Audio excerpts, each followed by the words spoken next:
ಷೇರು ಮಾರುಕಟ್ಟೆ ನೋಡಿ, ಇದು ಬಹಳ ಬಹಳ ಗಂಭೀರವಾದಂಥ ವಿಚಾರ.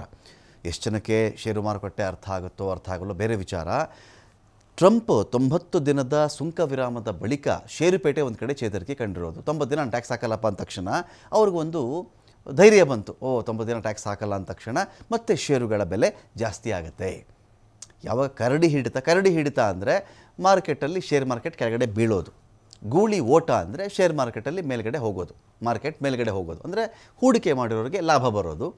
ಅದು ಷೇರು ಮಾರುಕಟ್ಟೆ ಮೇಲಕ್ಕೆ ಹೋಯಿತು, ಜಿಗೀತು, ಗೂಳಿ ಜಿಗಿತ, ಇದೆಲ್ಲ ಕರೆದಾಗ ಲಾಭ ಆಗ್ತಿದೆ ಅಂತ ಅದರ ಅರ್ಥ. ಇಲ್ಲೆಲ್ಲ ಕರಡಿ ಹಿಡಿತಾ ಇದೆ, ಬೀರಿಶ್ ಆಗಿದೆ. ಬೀರಿಶ್ ಅಂದರೆ ಕರಡಿ ಹಿಡಿತ ಅಂತ, ಬುಲ್ಲಿಶ್ ಅಂದರೆ ಗೂಳಿ ಓಟ ಅಂಥೇಳಿ. ಈ ಮಾರುಕಟ್ಟೆ ಬಿದ್ದಿತ್ತಲ್ಲ, 90 ದಿನಗಳ ಗ್ಯಾಪ್ ಕೊಟ್ಟ ತಕ್ಷಣ ಏನಾಯಿತು, ಇದೇ ಮನುಷ್ಯ ಒಂದು ಕಡೆ ಮಾತಾಡ್ತಾರೆ, ಇದು ಬೆಸ್ಟ್ ಟೈಮು ಷೇರುಗಳನ್ನು ಕೊಂಡುಕೊಳ್ಳೋಕ್ಕೆ ಅಂಥೇಳಿ. ಈ ಒಂದು ಟಿಪ್ಪು ಇವತ್ತಲ್ಲ ನಾಳೆ ಡೊನಾಲ್ಡ್ ಟ್ರಂಪ್ಗೆ ಉರುಳಾಗಬಹುದು. ಈ ವ್ಯಕ್ತಿ ಈ ಥರ ಎಲ್ಲ ಶೇರ್ ಮಾರ್ಕೆಟ್ ಹಾಗೆ ಹೀಗೆ ಅಂತೆಲ್ಲ ಆದಮೇಲೆ ಇದ್ದಕ್ಕಿದ್ದಂತೆಯೇ ಶೇರ್ ಮಾರ್ಕೆಟ್ ಎಲ್ಲ ಕಡೆ ಬಿತ್ತು. ಎಷ್ಟೊಂದು ಜನದ ಹಣ ಹೂಡಿಕೆ ಇರುತ್ತಲ್ರಿ. ಒಬ್ಬ ಮನುಷ್ಯ 100 ರೂಪಾಯಿ ಹಾಕಿರ್ತಾನೆ, 1000 ರೂಪಾಯಿ ಹಾಕಿರ್ತಾನೆ, 1,00,000 ಹಾಕಿರ್ತಾನೆ. ಅದು ಏಕಾಏಕಿ ಬಿದ್ದು 60,000ಕ್ಕೆ ಬಂದಿರುತ್ತದು. ಹೋಯ್ತು ಆ ಮನುಷ್ಯ 40,000 ಹೋಯಿತು.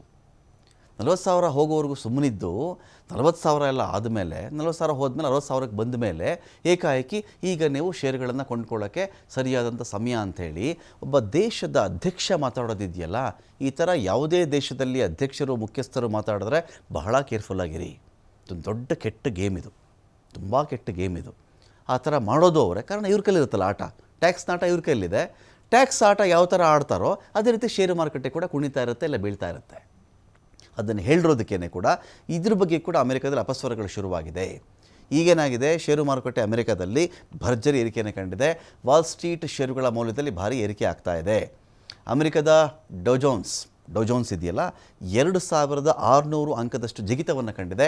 ಕಚ್ಚಾ ತೈಲ ದರ $1.20 ಚೇತರಿಕೆ ಕಂಡಿದೆ. ಇಲ್ಲಿ ಕಚ್ಚಾ ತೈಲ ದರ $60.79 ಇದೀಗ ಏರಿಕೆಯಾಗಿದೆ. ಟ್ರಂಪ್ ಹೆಚ್ಚುವರಿ ಸುಂಕ ಘೋಷಣೆ ಬೆನ್ನಲ್ಲೇ ಅಮೆರಿಕದ ಷೇರುಪೇಟೆ 3 ದಿನಗಳಿಂದ ಮಂಕಾಗಿಬಿಟ್ಟಿತ್ತು. ಇದೀಗ ಯಾವಾಗ 90 ದಿನ ನಾನು ಗ್ಯಾಪ್ ಕೊಡ್ತಾ ಇದ್ದೀನಿ, ಟ್ಯಾಕ್ಸ್ ಲೀವ್, ನಾನು ಅದರದ್ದೇನು ಮಾಡಲ್ಲ ಅಂತ ಟ್ರಂಪ್ ಯಾವಾಗ ಹೇಳಿದ್ದಾರೋ, ಸೊ ಈ ಒಂದು ಹೇಳಿಕೆ ಕೊಟ್ಟ ಮೇಲೆ ಇದೀಗ ಮತ್ತೆ ಷೇರುಪೇಟೆ ಇಲ್ಲಿ ಜಾಸ್ತಿ ಆಗ್ತಾ ಇದೆ.